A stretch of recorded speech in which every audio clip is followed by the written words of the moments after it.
সাথে চা হতো। আরে এই তো শান্টু চলে এসছে। এই তো শান্টু বাবা চলে এসছে। এ নাও শান্টু, এটা তোমার জন্য এনেছি। Thank you uncle. আচ্ছা শান্টু, তুই যে নতুন কবিতাটা শিখেছিস সেটা একটু আঙ্কেলকে শুনিয়ে দে, চটপট শোন একটু আঙ্কেলকে। शाबाश बेटा, बहुत बढ़िया। শান্টু, অমন করতে নেই, কাকুকে শোনাও কবিতাটা।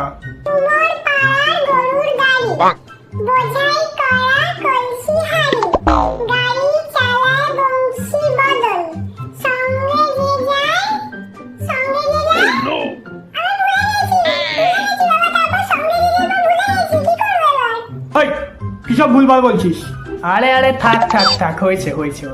ঠিক আছে, কবিতা বাদ দে, তুই কাকুকে আটের ঘরের নামটা শোনা। তেত্তে আট, আট দুগুণে 16, তিন আটে 40, চার আটে 32। আরে দাদা, আপনার ছেলের স্কিল সম্বন্ধে আমি বুঝতে পেরেছি দাদা, ও কিন্তু পড়াশোনায় টপ করবে দাদা। একদম ঠিক আছে, পারফেক্ট, ভালো হয়েছে, খুব ভালো হয়েছে। এই ছেলেটা আমার মান সম্মান সব মাটিতে একেবারে মিশিয়ে দিল, কিচ্ছু আর রাখলো না। এই মেরেছে।